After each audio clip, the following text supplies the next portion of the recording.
Hello and welcome to the profession 365। दोस्तों आज हम बात करेंगे एक ऐसे राज की जो सब जानते हैं, ठीक है, सब जानते हैं लेकिन कोई ऑफिशियल तौर पर नहीं मानता। मैं बात कर रहा हूँ इजराइल के न्यूक्लियर वेपन्स के बारे में। जी हाँ, इनके न्यूक्लियर वेपन्स के बारे में। ये राज वेस्ट एशिया का सबसे बड़ा राज है। इजराइल कभी ये नहीं कहता कि उसके पास न्यूक्लियर बम है, ठीक है। अगर कोई इजराइल से पूछता है कि इजराइल क्या तुम्हारे पास न्यूक्लियर बम है, तो इजराइल कभी ये नहीं कहता कि उसके पास न्यूक्लियर बम है, और साथ ही ये भी नहीं कहता कि उसके पास न्यूक्लियर वेपन नहीं है। हाँ भी नहीं कहता, ना भी नहीं कहता। ये उसकी स्ट्रैटेजी है दोस्तों, यानी कि एक तरह का पजल पॉलिसी है। लेकिन ये स्ट्रैटेजी तब तक काम करती है जब तक कोई इस पे रोशनी नहीं डालता, ठीक है। लगता है कि अब ईरान इस पर रोशनी डाल रहा है। अब ईरान ये काम करना चाहता है। ईरान चाहता है कि इजराइल का राज दुनिया के सामने आ जाए। कैसे? ईरान कह रहा है कि उसके पास एक खजाना है। जी हाँ, खजाना है। वो अपने खजाने को, यानी सीक्रेट डॉक्यूमेंट जो इजराइल के न्यूक्लियर फैसिलिटीज और आर्सेनल के बारे में है, वो पब्लिक करना चाहता है। यूएस को बतलाना चाहता है, दुनिया के सामने रखना चाहता है कि देखो इजराइल के पास न्यूक्लियर वेपन है।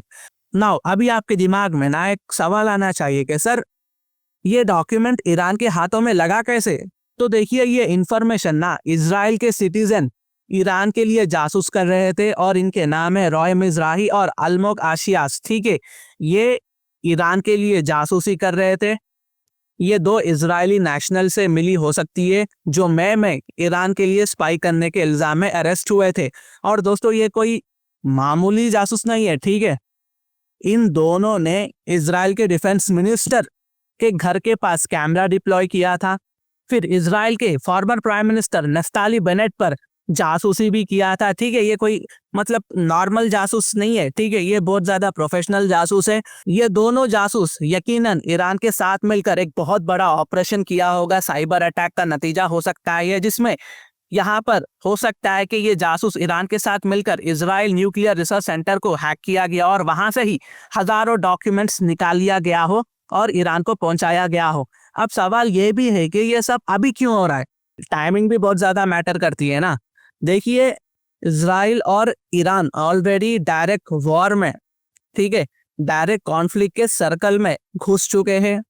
तभी ईरान ये मूव कर रहा है, क्योंकि बहुत महीनों से इजराइल का prime minister Benjamin Netanyahu Iran के सुप्रीम लीडर को और ईरान को धमकियां दे रहा था कि वो ईरान के न्यूक्लियर सेंटर्स पर, जहां ईरान यूरेनियम एनरिचमेंट कर रहा है, न्यूक्लियर की तैयारी कर रहा है, वहां पर बमबारी करेगा।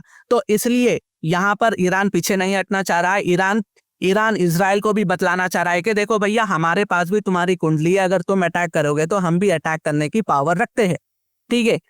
इंटेलिजेंस एजेंसी के मुताबिक इजराइल के पास तकरीबन दोस्तों, तकरीबन 80 से 200 न्यूक्लियर वॉरहेड्स है। जी हाँ, सही सुन रहे हो आप, ठीक है। इंटेलिजेंस एजेंसी के मुताबिक इजराइल के पास करंटली 80 से 200 न्यूक्लियर हो सकती है, पॉसिबिलिटीज है।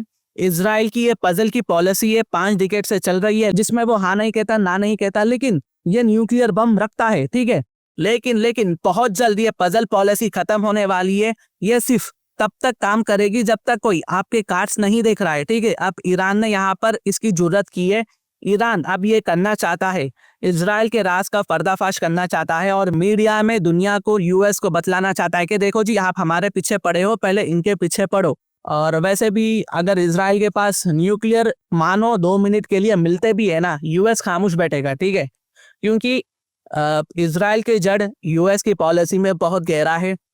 वो यकीनन ईरान का ही पीछा करेगा, लेकिन ईरान भी किसी से कम नहीं है। ईरान को भी चाइना रशिया की बैकिंग है। वो कुछ ना कुछ कर कर न्यूक्लियर बम बना लेगा, ठीक है, आज या कल बना लेगा। वैसे सोर्सेस कहते हैं कि वो ऑलरेडी बना चुका है, लेकिन हम एस्टिमेट लेके चलते हैं कि वो बना लेगा। यही मानकर हम चलेंगे, ठीक है। ईरान के इंटेलिजेंस मिनिस्टर इस्माइल खातिब ये कह रहे हैं कि उनके पास इजराइल के न्यूक्लियर प्रोजेक्ट्स और फैसिलिटी से रिलेटेड, ठीक है, उसके रिलेटेड हजारों डॉक्यूमेंट्स है, लेकिन वो अभी मीडिया में रिलीज नहीं करना चाहते हैं। वो एक प्रॉपर टाइमिंग देख रहे हैं कि अगर इजराइल इन पर अटैक करता है तो वो न्यूक्लियर डॉक्यूमेंट्स रिलीज भी करेंगे और इजराइल पर बमबारी भी करेंगे, उनके न्यूक्लियर फैसिलिटीज पर। तो एक बहुत बड़ा सॉलिड एविडेंस है जो ईरान के हाथ में अभी के लिए है।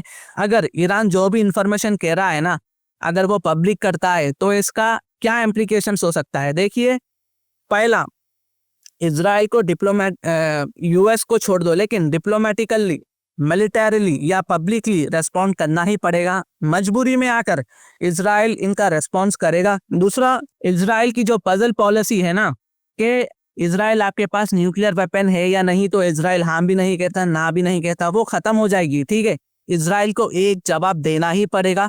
तीसरा है, दुश्मन एक्टर्स को इसराइल की सबसे सीक्रेट इंफ्रास्ट्रक्चर पर एक नजर मिल सकती है। ठीक है, यहाँ पर अगर इसराइल ईरान की न्यूक्लियर फैसिलिटीज पर अटैक करता है तो ईरान भी रशिया की मदद लेकर, चाइना की मदद लेकर, हो सकता है ईरान खुद अपने दम पर इसराइल की न्यूक्लियर फैसिलिटीज पर अटैक कर सकता है। और सबसे इंपॉर्टेंट बात, ये रीजनल आर्म रेस की शुरुआत हो सकती है दोस्तों।